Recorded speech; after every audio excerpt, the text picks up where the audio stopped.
अगर मैं वैसे इस लाइन का टॉप व्यू देखता हूँ तो ये मेरे पास हाइपोटेन्यूस हो जाएगा, ठीक है, और ये मेरे पास परपेंडिकुलर और ये मेरे पास बेस, ठीक है। ये मेरे पास 1 है, ये मेरे पास 1 है, और हाइपोटेन्यूस निकालना है तो पाइथागोरस थ्योरम लगाऊंगा। 1 का स्क्वायर प्लस 1 का स्क्वायर और फिर रूट कर दूंगा तो मेरे पास √2 आ जाएगा, ठीक है। तो ये मेरे पास √2 है और ये मेरे पास 3√3 है। यहाँ पे फिर मैं अगेन पाइथागोरस थ्योरम लगा सकता हूँ। तो मेरे पास जो ये वाली लेंथ है, जो मेरे पास ये वाली लेंथ है, तो वो लेंथ मेरे पास आ जाएगी। जैसे कि अभी ये मैंने फाइंड किया, ये मेरे पास क्या है √2 और ये मेरे पास आया 3√3, और यहाँ पे मैं हाइपोटेन्यूस मुझे मालूम करना है, दोबारा पाइथागोरस थ्योरम लगाऊंगा। तो जब मैं इस जगह पे पाइथागोरस थ्योरम लगाऊंगा तो ये मेरे पास √29 आ जाएगा, ठीक है। उसके बाद क्या करूँगा मैं,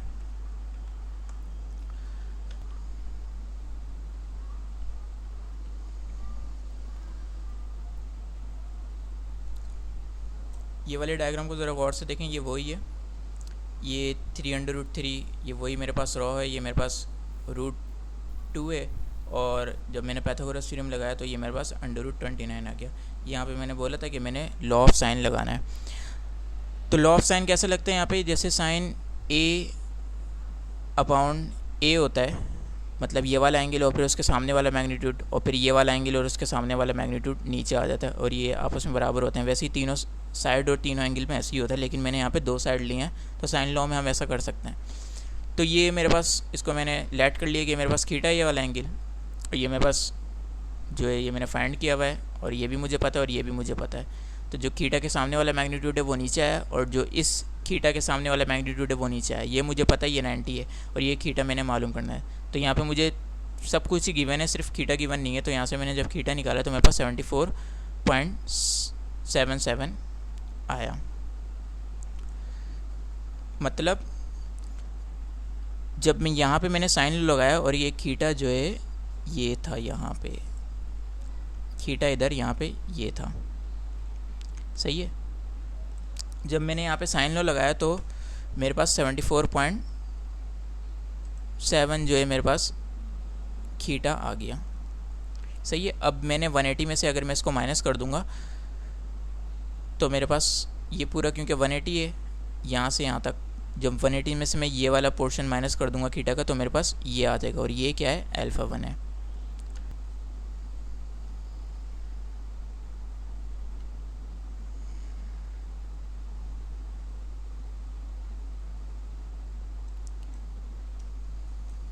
ठीक है, α1 मैंने कैसे निकाला, 180 में से माइनस कर दिया उस थीटा को जो मैंने साइन लॉ से निकाला था, जो कि 74.77 था।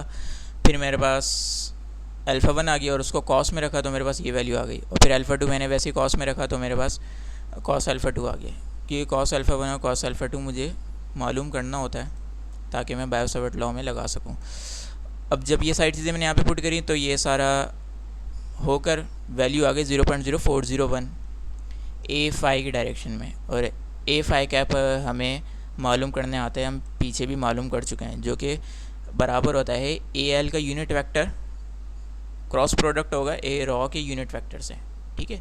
यहाँ पे याद रहे कि यूनिट वेक्टर हैं, मतलब अगर हम किसी भी चीज़ का अगर हम वेक्टर निकालें उसको मैग्नीट्यूड से लाजमी डिवाइड करना होगा। AL आपको पता है AL कैप क्या होता है, AL कैप यहाँ पे जिस डायरेक्शन में हमारे पास करंट जा रहा होता है उसी डायरेक्शन में हम AL को लेते हैं, लेकिन हमारे पास डायग्राम के अंदर AL जो कि XY प्लेन के अंदर है, ठीक है, तो हमने उसे 2 कंपोनेंट्स में तोड़ना होगा, उसका वेक्टर बनाना होगा, और फिर उसी के जो वेक्टर हमने निकाला है उसी के मैग्नीट्यूड से हमें उसे डिवाइड करना होगा। वैसे ही हमने A रॉ के साथ भी यही करना है। तो पहले AL के साथ हम लोग कर लेते हैं। AL आपको पता है यहाँ से यहाँ तक जो है, मतलब AL की डायरेक्शन जो है वो इस तरफ है, ठीक है।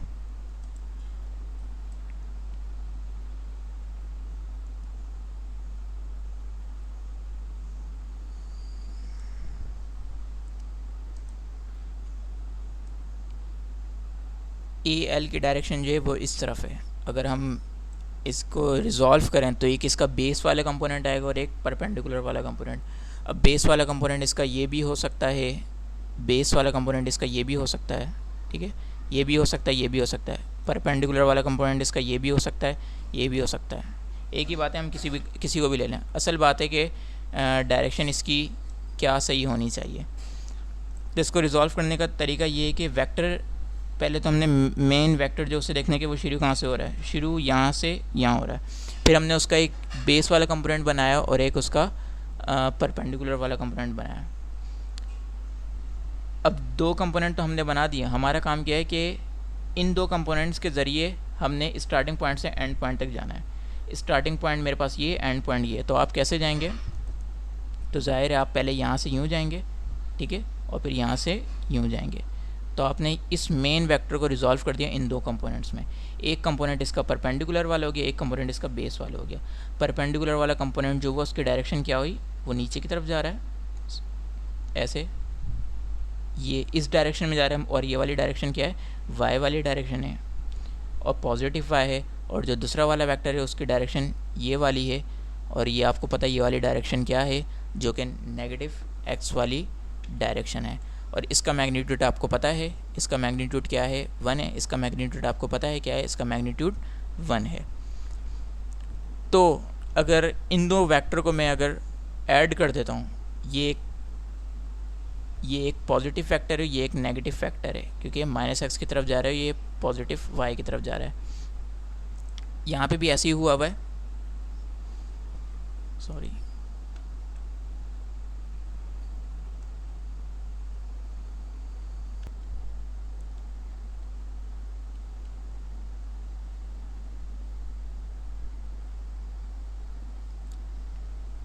ठीक है। अगर इधर देखें तो यहाँ पे भी ए एल जो है वैसे ही एक नेगेटिव वाला वेक्टर है और फिर एक पॉजिटिव ए वाई की डायरेक्शन में जा रहा है, ठीक है। एक वेक्टर ये, एक वेक्टर ये, इन दोनों को मैंने ऐड कर दिया तो मेरे पास ये टोटल वेक्टर आ गया।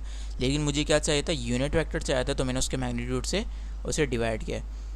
अब मुझे क्या करना है, इस रॉ को मैंने रिजॉल्व करना है। अब मसला ये कि रॉ वेक्टर जो है ये तीनों प्लेन में, एक्स वाई जी तीनों प्लेन में, तो इसको सॉल्व करना थोड़ा ट्रिकी है। तो ये देखें आप लोग,